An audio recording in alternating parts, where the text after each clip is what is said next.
Hello chums, and welcome to the Fastest Lap series, where I'll be putting all of the road cars in Gran Turismo 7 to the test. Each car will be scrutinised in a few ways, once with no upgrades and comfort soft tyres, once with all upgrades and racing soft tyres, and once with an engine swap if the option is available. All cars are tested on a PlayStation 5 controller because I am an unsophisticated proletarian, and I drive each car with no driver assists except for ABS. I am by no means a professional, but I can usually complete a lap without binning my car into a wall, so hopefully I can do each car justice. The chosen test track is the Nurburgring Sprint course for its variety of corner types, along with a few longer straights to test every aspect of a car's performance. Let's see today's contender. The Unimog. This bizarre contraption is the answer to the question, what if a lorry and a tractor had a baby? The Panzer tractor, as I will be referring to it, is a workhorse beloved around the world for its ability to do just about anything, anywhere. This is the first vehicle in a class of particularly slow cars I will be calling trundlers. I've never seen a Unimog 411 like this in the wild, but if anyone is driving one these days, they are an absolute masochist. The Panzer tractor's story began in 1945 when Germany was returning to a peacetime economy. The engineers and scientists that hadn't been kidnapped by the Americans to make rockets and nukes were now turning their attention to projects that didn't involve murdering people. One of them was an aircraft engineer for Daimler-Benz by the name of Albert Friedrich, who saw the need for a machine that provided the utility of a tractor without so many of the compromises, such as being incredibly slow. Old Bertie got together with a couple of mates to start designing their new machine. Now, a truck has relatively small wheels. This helps with rolling resistance, and smaller wheels sap less power from the engine, but they're not so great off-road. A tractor, meanwhile, has gigantic wheels at the rear and very small wheels at the front. Small front wheels are cheap, and big rear wheels can go off-road. This new machine, meanwhile, would have 4 very large wheels, and power would be sent to all 4 of them. The cleverest part was that the vehicle would use what is called portal axles. This is similar to a bog-standard live axle, which is a metal beam with a wheel bolted to either end. However, on a portal axle, the beam is offset from the centre of the wheels. Power is sent through the beam, which turns a gear that's inside the hub, like this example from a Volkswagen Kugelwagen. This allows the car to have a much higher ground clearance and lifts the important differential away from any potential hazards. It would also feature power takeoff drive shafts, so that different bits of equipment could be attached and powered. I'll apologise for my pronunciation, but the project was given the name Universal Motorgerät für Landwirtschaft, which means Universal Motorised Machine for Agriculture. Friedrich's buddy Hans Zabel gave it the slightly catchier name of Unimog. One place where it's useful to have a large, rugged utility vehicle that serves multiple purposes is the theatre of war, and this didn't go unnoticed by the Allied forces that were occupying West Germany at the time. Since most of Europe was slightly burned out after Adolf Hitler's Great Adventure, the Allies were understandably slightly wary of the idea that the remnants of the Third Reich would be building a utility vehicle that could be used in a military application. After all, Germany wasn't even supposed to be making four-wheel drive vehicles at this point in history, so Daimler-Benz petitioned the Allies for permission to assemble it with assurance that the Unimog would not be used in a military application, which was, obviously, bollocks. Since Daimler-Benz was unable to take on production of the Unimog in the wake of the war, assembly was outsourced to Boehringer, a tool manufacturer.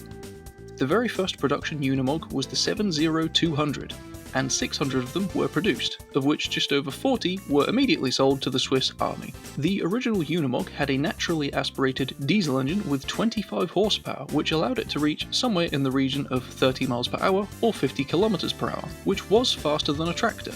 Just. In 1951, Mercedes was able to take over production for the replacement, the 2010, and like the previous model, it was sold to militaries. The Swiss Army bought 500, and the French Army purchased a handful too. The replacement 401 in 1953 was very similar, with its signature boxy bodywork to reduce production costs.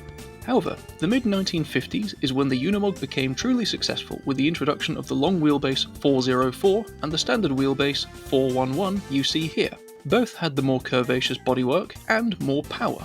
The 404 got the option of a straight-six petrol engine, while this 411 had the same diesel engine which was now beefed up to a whopping 29 horsepower.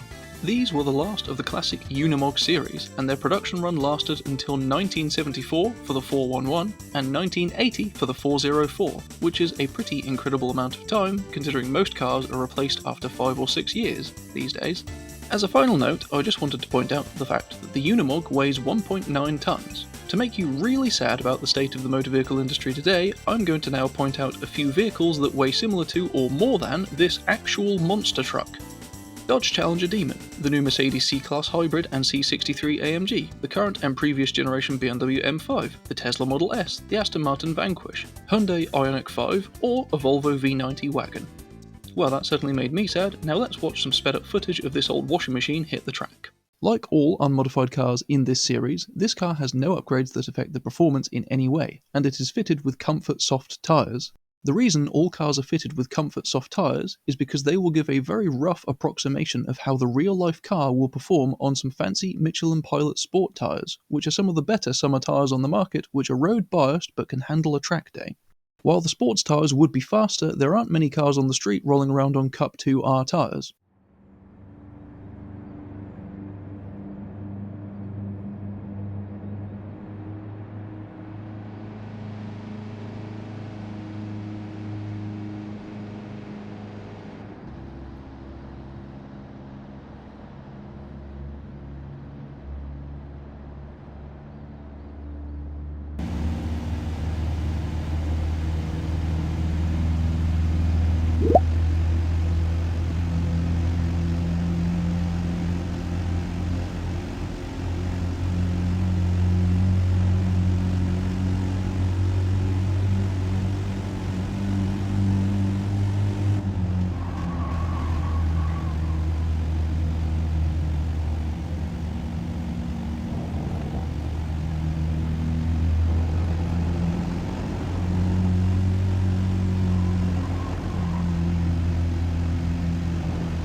It probably goes without saying that Comfort Soft tyres are completely overkill for the Panzer tractor, but those are the rules I set, so I'm sticking to them.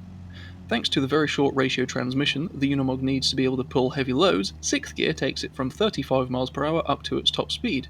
As a result, no gear changes are necessary. However, that doesn't really help it go any faster. The Panzer tractor gets a time of 3 minutes, 6 seconds, .891, which puts it... hang on, let me just check. Oh yeah, last. Rather hilariously, the Unimog can be upgraded, and quite dramatically at that, to 227 horsepower, which is rather a lot for a tractor. For the livery, I googled Unimog Dakar and plagiarised whatever I found. While the unmodified Panzer tractor is so slow that it will inevitably be beaten by even the classic Fiat 500, this example may be one of the faster upgraded trundlers out there. Like all upgraded cars, this one is on racing soft tyres and has every performance upgrade available, including wide body, aftermarket wheels, any visual options that add downforce and the body rigidity increase. The setup is something of a blind stab since this is so different to most vehicles in Gran Turismo. Downforce is set as low as I can get it because for some reason fitting a miniature house onto your tractor gives it downforce. The main elements of the setup are the front toe in, which makes the Unimog slightly prone to oversteer when braking, which helps with turn-in. Rear toe out has been added to prevent power understeer. Initial torque and braking sensitivity are set to the minimum for agility, and acceleration is set higher at the rear to prevent power understeer once again.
The upgraded Panzer tractor handles better than expected.